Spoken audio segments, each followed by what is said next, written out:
conflicts, and therefore Kenya is home to a number of refugees. And from data by UNHCR, rather, most of the refugees seekers in Kenya originate from Somalia, and that's 53%. More than half of the refugees come from Somalia. Then South Sudan comes in second at 25%, Congolese 10%, Ethiopia 5.6%, and others. So in studio to have this conversation next to me is the lovely, help me pronounce your name correctly, Sarah Kwoni. Kwoni. All right, thank you so much. Sarah is from South Sudan, that's right? Yes. All right, and we also have Pauline Njau, who is the project manager at Paza Sauti. Let me begin with Sarah, yeah? You're from South Sudan. Maybe you can just give us your story. When and how did you find yourself in Kenya? What happened? Yeah. Yeah, my name is Sarah Kwonywar. I am a Southern Sudanese by nationality. I came to Kenya in the year 2007. That was December day 27, around Christmas time. So the main reason as to why I came to Kenya was because my mom was in Kenya, but I was left in Southern Sudan. So she decided to go and get me. The main reason for that was education. So I came to seek greener pastures in terms of education. Yes, aside from that, I am a part and parcel of the second Paza Sauti cohort, and that is an organization that is helping urban refugees here in Kenya, particularly girls who are not able to fend for themselves. So they take them in, they teach them certain skills, like the skills that I did were in media and photography. And with the skills, they can be able to go outside and fend for themselves. I am also working with SOAP, that is the Spear of African Peace, which is a youth-led refugee organization that deals with mental health. And we are using art as a therapeutic experience to make the refugees have their mental health issues aired, and have them to also have them get rid of them using art. Basically. All right, so I'll get back to you, of course, and you'll tell us maybe how your mom came here. Was it after conflict and war in South Sudan, or what had happened? But before that, let me engage you, Pauline. From the statistics, we know that majority of the refugees live in refugee camps. We're talking about the Dadaab refugee camp, we're talking about Kakuma refugee camp, but there is also an increasing percentage of refugees that live in urban setups such as Nairobi, and these places, this is at 16% right now. That's according to the 2022 data from under 10%. So that means that refugees are increasingly in the urban setup. So how would you describe the state of refugees in the country now that this year's theme is on hope away from home? Yeah. Thank you, Purity, for inviting us. First of all, I want to apologize for Samira. Samira had an emergency. It's okay. She's actually a Somali refugee. The majority of many of the refugees who are in the urban centers. She had a small emergency. Being a mom, she had to stop everything and take care of her baby. Yeah, it's okay. But that's a really good question. A lot of refugees find themselves coming to the urban centers because while there are a lot of services provided in the camp, like health, like education for their children, first of all, the quality of those services is not good. It's not very good. But secondly, refugees are people like you and me, Purity. So imagine you, and I normally say Kenyans don't get it sometimes. We don't get it because we've never been there. Can you imagine if you had to flee Kenya, you had a job, you had education, you had everything, and then you end up in a camp, and now we tell you we'll give you a ration of food, we'll give you some kind of health, we'll make you a little bit, we'll give you just enough to get by. And you forget everything. You forget your identity. You lost everything. And so many refugees find themselves wanting more. And there's nothing wrong with that. And so they find themselves a lot of the times coming into the urban centers. And what happens is when they come into the urban centers, they lose everything. They are told, they are just told, this is your ID. And sometimes the ID cannot do very much for them. But they come into the urban centers like you, like everybody else. And now they must fend themselves with the odds against them. And it's very bad if you're a woman.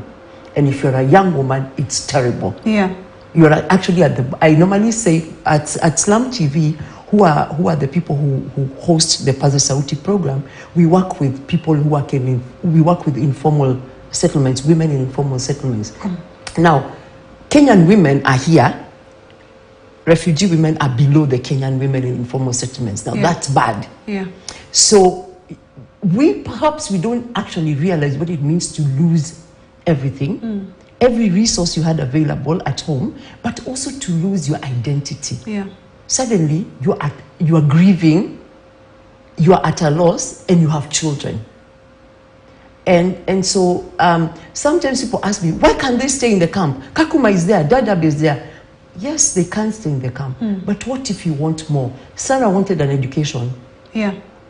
I mean, if she had remained at Kakuma or Dadaab or in a camp, and she has lived in a camp, and a lot of the opportunities she got was in a camp, but she did need to leave the camp to get more. Yeah. And I think what refugees are saying is they want to be integrated. Yeah. They want more. They want to be part of the Kenyan society. When people leave home, they want to be integrated. They want to be part of a working society. They want to have jobs. They want to be able to continue with their lives. Yeah. And I think that's not too much to ask. Yeah. And we'll be getting to the challenges towards that, why that conversation did not bear any fruits so far. So Sarah, you said that your mom came and then you are left behind. Then you came back. So what really, why did your mom have to come? Was there war in your country? And how did it affect you? Who were you left with in the first place when your mom fled to Kenya? One thing about refugees, not all refugees leave their country because of war. Yes. Not all refugees are also stateless. My mom left South Sudan. It was actually Sudan before South Sudan and Sudan were divided. That was in the year 2006. Yeah. So my mom left because her younger brother was schizophrenic. He had a mental illness, and that is something that was not popularly known. Personally, I was just told that man is mad and you have to run away from him. You get? So when my mom left, she brought her brother for further medication.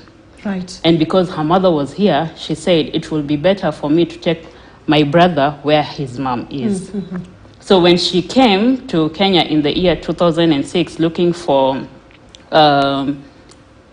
more health opportunities for the brother because of his schizophrenic condition, I was left with my paternal aunt in Sudan. Before Sudan and before Southern and Northern Sudan were separated. Now, when they got separated, my mom took me from Sudan and I came to Juba. That is now the capital of Southern Sudan. And in the year 2007, she said she wanted to reunite with her daughter because I was the only child that was left. So she came for me and brought me to Kenya. When she brought me to Kenya in the year 2008, I had to start school, which was a bit hard because I had already enrolled in Northern Sudan. I was in a Muslim school and we were learning Arabic. But now here I am. I have been taken to Kasarani Primary School and the two languages are English and Swahili. And I remember the first words that I learned were Matakogongo, which was not even the right pronunciation. So whenever somebody will tell me in Swahili something, I'll just tell them Matakogongo. I meant Nitakugonga. That is what I had. And in English, it was the word but. I would use it. I overused it. But this and but that. But after... Now, I've even used it now. After I went to school, Kasarani Primary School, I noted that being a foreigner, that was one thing. When I came, I was actually a foreigner. I became a refugee in the year 2016. What happened? What happened is that in the year 2013, there was a fight that erupted in Southern Sudan, and a lot of people were killed. There was a huge massacre. They said it was an attempted coup. I am not going to speak on that. So in 2016, I had just finished my class 8. And I got an opportunity from an organization called Xavier. They were offering scholarships. So they came to our school one day. They asked me, what do you think is the main reason as to why refugees are not working hard, or what is their main problem? And my answer was, our main problem is, yes, you're going to work hard, yes, you're going to pass, but then what next? You're not going to high school, you do not have the means, and so you do not see the need to work hard. And they told me, it's okay, we have an organization, we are offering scholarships, you just do your best. So after I did my class 8, I got 365 marks. and with a 93 in English, my favorite subject. And From Arabic. From Arabic, from Matako Gongo, from overusing but. Yeah. And it clicked. I was given an opportunity somewhere. Someone somewhere said, if you pass, you're supposed to come back to me and I am going to offer you an opportunity. Yeah. So what did I do? I was a naive girl. I did not know that refugees existed because I was a foreigner. And then I went and asked some questions. My friends told me that they went to the organization, but they were not offered scholarships because they did not have the refugee identity. So the next thing I did is I asked them, where do you get this identity from? And they told me, you're supposed to go to Kakuma refugees camp. I was like, then it's done. I am going. I came to my mom. I told my mom, by the way, I want to go to Kakuma refugees camp. Why? Because I heard there are scholarships that are being offered, and with the situation that is in our country, I do not think that dad will be in a better position to pay for my school fees. And I would also like to relieve him of the stress of paying for my fees, yet I have other siblings and other people who are looking up to him. This will be a nice opportunity. So in the year 2016, I went to Kakuma refugees camp alone, on my own, and I got a refugee's identity, the manifest. I also got something called a ration card. So a ration card is basically a small card that enables you to get food during ration day. Yeah, and that's how I became a refugee. Of course, you'll be telling us how it is here in Kenya, but Pauline, tell us about some of the challenges that you talked about. The refugees want more, and that's why we're talking about hope away from home. Let's talk about the challenges that they are facing, especially on integration. Why is it so difficult? Because we are a country that is hosting a lot of the refugees. How far are these conversations? The conversations are good. I think we are in a good place. We have a new refugee law that was enacted last year, but we need to unpack it. We have not yet been able to unpack the law. I think because of the change of regime, we now need to make sure that the law that law now begins to be used. We find that a lot of the service providers don't know about the new law. For example, the people who give IDs. Now, one of the things that we've learned that is critical for refugees is identification. There are very many different kinds of identities, and so refugees, some of them have got, I think Sarah has some of them have got alien cards. First of all, that word alien is so heavy, an alien card. Some of them have got papers that are written waiting. There are all kinds of papers, and so people don't know what to do with those papers. Say, for example, you want to give a refugee a job. You don't know whether to use an alien card. You don't know whether to use waiting. You don't know what to do. So the identity, making sure that the identification is correct, that is actually going to be one of the big, for me, the turnkeys for integration for refugees. With the right identification, refugees can be able to get work permits. They can be able to get jobs. They can be able to open bank accounts, which they can't now. They can be able to get M-Pesa. Things that you think are so normal, because as a Kenyan, you know, when you have your ID, even walking into KTN, for example, if I walk into KTN and they say, give me your ID, I give my ID. When she asks for ID, everybody looks at it, what is this? So we need to be able to, first of all, give them the turnkey, which is a good identification. But secondly, we need to then allow them and inform the service providers that this new ID is actually legit. It can be used.